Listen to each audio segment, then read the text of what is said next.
We're told that the stories of history's greatest monsters have a clear ending, a prison cell, a final verdict. We sleep soundly, thinking the evil has been put to rest. But what if the story doesn't end there? What if some evil is so profound it can't be stopped by death, and its reign of terror simply changed? Tonight, we explore the untold nightmares of 5 of history's most notorious killers. We'll walk the well-known path of their gruesome deeds, but at the point where history ends, we will follow the terrifying legends that begin. These are the stories of what happens when a killer's evil outlives them, leaving a permanent, supernatural stain on the world. Story 1. The Architect of Fear, H. Holmes. The Gilded Cage, the White City, and its dark heart. The year is 1893, and Chicago is the center of the world. The world's Columbian Exposition is a dream made real, a white city of gleaming neoclassical palaces rising from the shores of Lake Michigan. It's a testament to American progress, a symbol of order and civilization emerging from the ashes of the Great Chicago Fire. Over 27 million visitors flock to see its wonders, electric lights turning night into day, the world's first Ferris wheel, and marvels of technology from 46 nations. But just blocks away, another marvel of modern architecture was being built. Its creator was a man named Herman Webster Mudgett, though he is better known to history as Dr. H. Holmes. Handsome, charismatic, and endlessly charming, Holmes looked at the shining white city not as a beacon of hope, but as a hunting ground.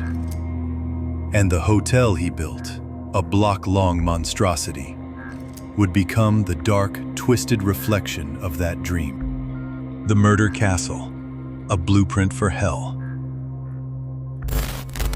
The newspapers would later call it the Murder Castle, and for good reason. While sensationalized accounts may have exaggerated some details, the truth of the building was horrifying enough. It was a labyrinth of over 100 rooms, a maze designed for death. There were staircases that led to brick walls, soundproofed chambers, and doors that could only be locked from the outside. Holmes, a pharmacist by trade, was a meticulous architect of murder.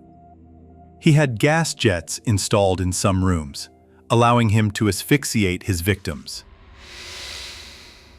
without ever laying a hand on them. Trapdoors were hidden in floors, connected to chutes that dropped bodies directly to the basement. And in that cellar, the true horror was revealed. A surgical table for dissection, pits filled with quicklime and corrosive acids, and a massive kiln, hot enough to destroy any evidence of his crimes. He lured his victims, young women seeking work, tourists visiting the fair, into his maze. He killed them for their life savings and insurance policies, then disposed of their bodies with cold, industrial efficiency, sometimes even selling their skeletons to local medical schools. The castle was the dark underbelly of the Gilded Age's promise of progress, using the very tools of modernity: complex architecture, gas piping, industrial kilns, for predatory chaos. The unsolved fire, the supernatural twist. The official story ends with Holmes's capture in 1894 and his execution by hanging 2 years later. But the legend of his creation was just beginning. In August 1895, shortly after his arrest, a mysterious fire broke out at the castle. Eyewitnesses reported seeing 2 men fleeing the building just before it was consumed by explosions and flames. The official report is that the building was gutted, but the local stories, the whispers in the Englewood neighborhood, insist the fire didn't destroy the castle. It unleashed it. The most chilling piece of this legend centers on Patrick Quinlan, the building's former caretaker. Years after the fire, long after the rubble was cleared, Quinlan took his own life. He left behind a simple, terrifying note. "I couldn't sleep." His family told police that for months he had been haunted by terrifying hallucinations of the castle and the tormented souls of its victims.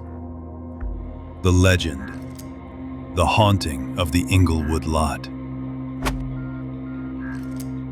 The urban legend that grew from Quinlan's torment says that Holmes's evil spirit never left. It fused with his monstrous creation. The fire burned away the physical walls of brick and mortar, but it solidified the spectral ones. They say that on the very spot where the castle once stood, now occupied by a United States post office, a ghostly labyrinth still exists, just out of phase with our reality. The spirits of his countless victims are said to be trapped there still, forever wandering its endless shifting corridors. And H.H. Holmes is still the architect, a phantom in his own personal hell, eternally rearranging the blueprint of his masterpiece. Some say the terrified ghost of Patrick Quinlan lingers on the street corner, a spectral sentinel, forever trying to warn people away from a building that is no longer there, a permanent scar left by the hypocrisy of an era that promised a white city but built a murder castle right beside it. Story 2. The Devil's Bargain, the Axeman of New Orleans. Crescent City's fear, a city under siege.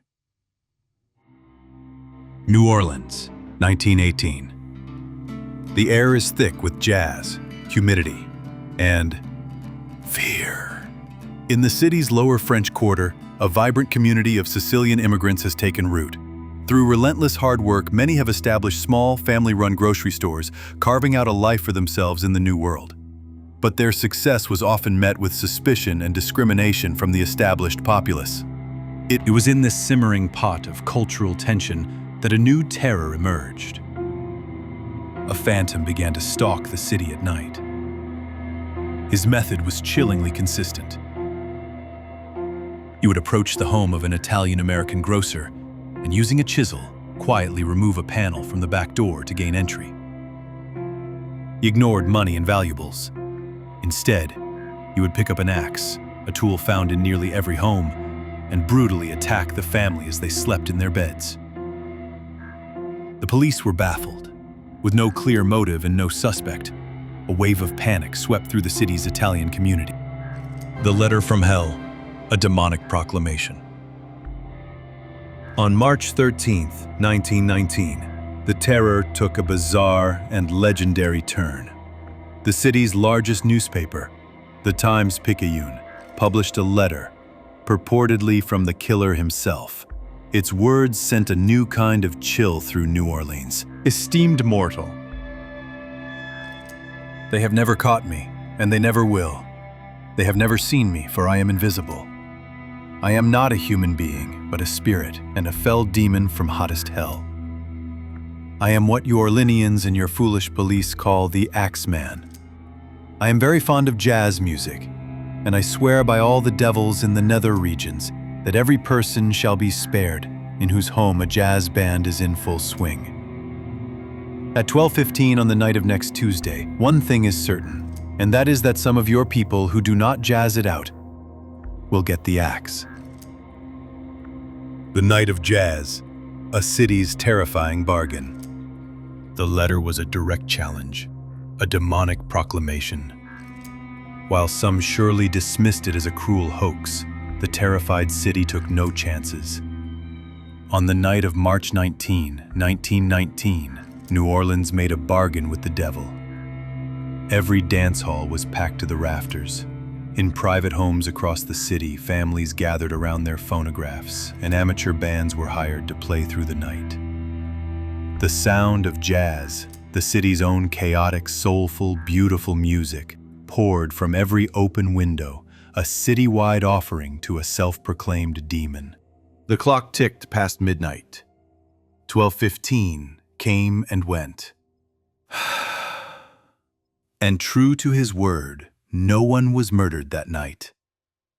The Axeman would kill again in the following months, before vanishing as mysteriously as he had appeared, never to be identified or caught. The legend, the lingering spirit of the Loa. The official story ends there, in mystery. But the legend born that night claims the letter was no hoax. In a city steeped in the traditions of voodoo, the explanation felt terrifyingly plausible. New Orleans is a place where the veil between worlds is thin, where spirits known as Loa are believed to interact with the living, serve the one god Bondi, and can even possess human bodies. The Axeman's specific targeting of Italian immigrants and his demand for jazz music suggested something more than a simple madman. The legend says he was not a man at all, but a malevolent entity, a dark Loa drawn to the city's discord and resentments. The jazz music wasn't just a strange whim, it was a specific kind of spiritual tribute.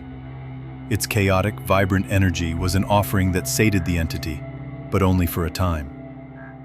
They say the spirit of the Axeman was bound to the city's music that night. It didn't leave. It now lies dormant, a piece of terrifying local folklore that attaches itself to musicians who have lost their soul, who play with envy or hate in their hearts.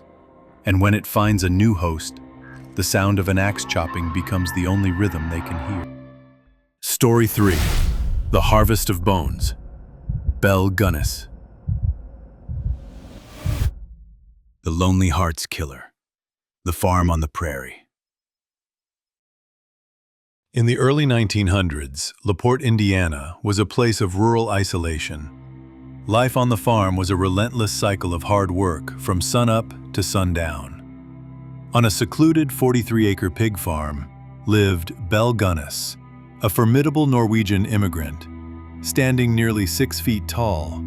She was a widow who projected an image of hardy Midwestern independence. But behind this facade, Belle was running a horrifying enterprise. She placed matrimonial ads in Norwegian-language newspapers, targeting lonely middle-aged men with savings. She presented herself as a prosperous widow, looking for a good man to share her farm and her fortune. Her instructions were always the same: sell your assets, bring the cash, and tell no one where you are going. The Murder Farm, unearthing the truth. The men who answered Belle's ads and arrived at her farm were never seen again. Once they handed over their life savings, she would serve them a meal laced with strychnine, or wait for them to sleep and then bludgeon them with a hammer.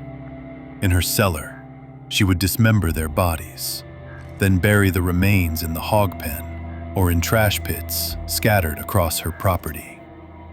Her victims weren't just suitors. They included hired hands, her own foster children, and even her second husband.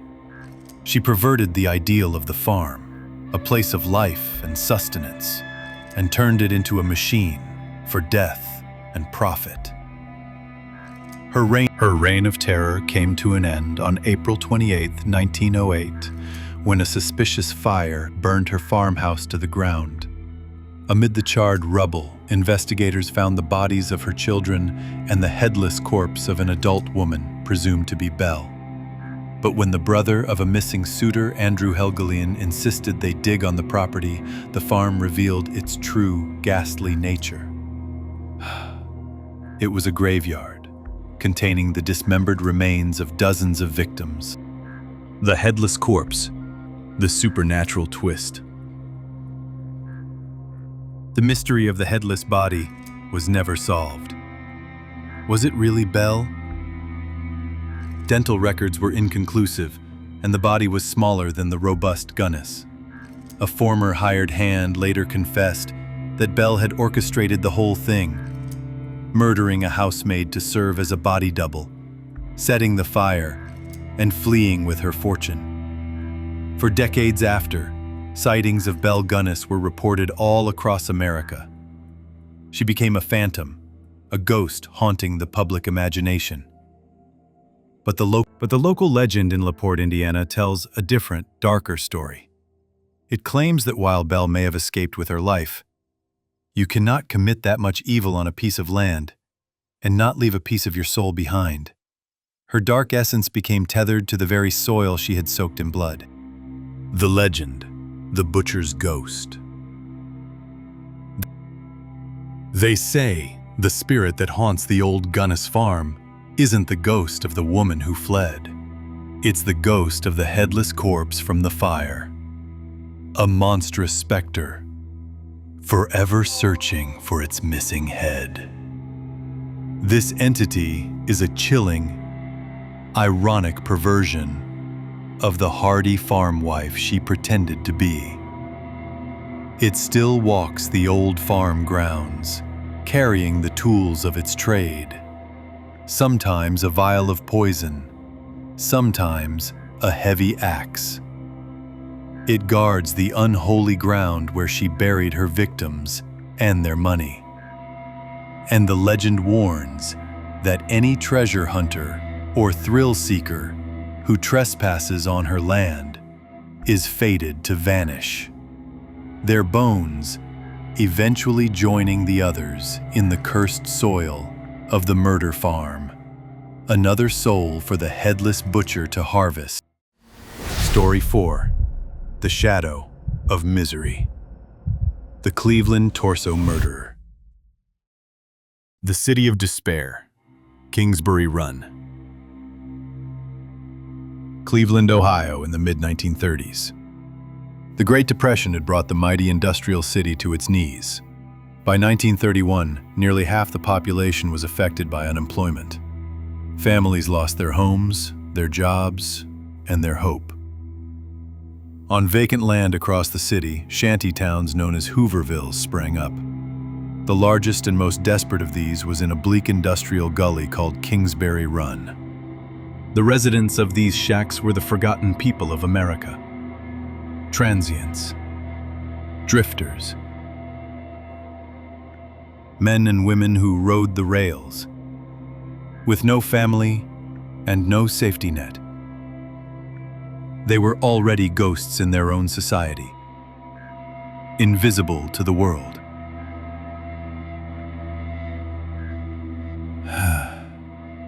And then, something started hunting them. The Mad Butcher's work, a phantom killer. Between September 1935 and August 1938, a series of horrific discoveries began. The dismembered remains of at least 12 people, 7 men and 5 women, were found scattered across Cleveland, many in or near Kingsbury Run. The victims were all decapitated, their bodies expertly dissected with what police described as surgical precision, and completely drained of blood. Most were transients from the shanty towns, and because of their anonymous lives, most were never identified. The city's celebrated safety director, Eliot Ness, the legendary lawman who took down Al Capone, was put in charge of the case. But the killer, dubbed the Mad Butcher of Kingsbury Run, was like a phantom. There were no clues, no witnesses, and no apparent motive. The killer even seemed to taunt Ness at one point, leaving the remains of 2 victims in a location that was in plain view of Ness's office window. The burning of the shacks, the supernatural twist. The official investigation never found its man. Eliot Ness privately suspected a troubled, alcoholic surgeon named Dr. Francis Sweeney, who had the necessary anatomical knowledge, but he could never gather enough evidence to make a case. The murders remain one of America's most baffling, unsolved mysteries. In August of 1938, a frustrated and desperate Eliot Ness took drastic action. He led a massive police raid on Kingsbury Run. And on his orders, the shanty towns, the homes of the city's most destitute, were set on fire and burned to the ground, scattering the homeless population to the winds. And then, the murders stopped. The official theory is that the killer simply lost his hunting ground, but a darker urban legend offers another explanation. The police were hunting a man, but the killer wasn't a man at all. The legend, the hunger of the city. The legend says the Mad Butcher was not a person, but a presence. A malevolent entity, a kind of psychic manifestation that coalesced from the sheer misery, anonymity, and despair of the Great Depression. It was a hunger, a shadow that fed on the forgotten. The victims weren't chosen at random. They were chosen because society had already erased them, making them easy prey for a creature that lived in the cracks of human suffering. The killer's method, dismemberment and decapitation, was the ultimate act of erasing identity, a horrific reflection of how society had already stripped these individuals of their personhood. When Elliot Ness burned down the shanty towns, he didn't just run off a man, he destroyed the creature's ecosystem. He starved it by dispersing its concentrated food source of hopeless, invisible souls. The entity faded, dissipated back into the city's ambient sorrow. But they say it's not gone forever. It's merely dormant. And the legend warns that if that level of collective despair ever grips the city again, if people once more become invisible and forgotten, the shadow of the Mad Butcher will return to the dark places of Cleveland, hungry once more. Story 5. The Curse of the Pavement. The Stoneman of Calcutta. The City of Joy's Nightmare. A Phantom Strikes. Calcutta, 1989. The city, now known as Calcutta, is a place of immense culture and history. But in the 1980s, it was a city struggling with economic hardship and frequent rolling power outages, known as load shedding, that would plunge entire neighborhoods into sudden, deep darkness. In this city of light and shadow, the most vulnerable were the homeless. The thousands who slept on the pavements and in the dimly lit alcoves near the iconic Howrah Bridge. In the summer of 1989, these forgotten people became the prey of a new and terrifying predator. The Stoneman's method, a brutal signature. The press gave him a simple, brutal name, the Stoneman. His method never varied. He would stalk the dark streets, find a lone sleeping victim, and lift a heavy paving stone or concrete slab, some weighing as much as 30 kilograms or 66 pounds. Then he would bring it down, crushing the victim's head with a single, devastating blow. Panic gripped the city's poor. The police were helpless. There were no witnesses who could provide a description, no clear motive, and no clues left behind. The Stoneman was a ghost. After killing at least 13 people, the attacks stopped just as suddenly and mysteriously as they had begun. To this day, the case has never been solved. The ancient fear, the supernatural twist. With no rational explanation, the people of Calcutta turned to the stories that have been whispered in the city for centuries. The modern horror of the Stoneman became intertwined with the ancient, terrifying folklore of the Bhoot, the restless ghosts of Bengal. Specifically, they spoke of the Skandokata, a malevolent, headless ghost. According to the lore, the Skandokata is the spirit of someone who died a violent, decapitating death, perhaps on the train tracks that crisscross the city. It is a creature cursed to wander the earth in a state of perpetual agony, driven by a single, desperate need: to find its missing head. The legend, the 13th victim. The urban legend of the Stoneman claims the police were hunting for a man when they should have been looking for a monster. The Stoneman was a Skandakata. It wasn't killing out of malice or for money. It was driven by a single, supernatural obsession. It crushed the heads of its victims not for the sake of murder, but because it was searching for a head that would fit its own ghostly shoulders. The killings didn't stop because the police made arrests or because the killer fled the city. They stopped after the 13th murder for a terrifyingly simple reason. The 13th head was a perfect fit. The Skandakata, finally whole again, was able to leave our world and find a measure of peace. But the legend serves as a chilling warning. There are other headless ghosts in the city's folklore, other Skandakatas born of tragedy, and they, too, are still searching. Conclusion: the unending nightmare. 5 killers, 5 cities, 5 histories that ended without a final chapter.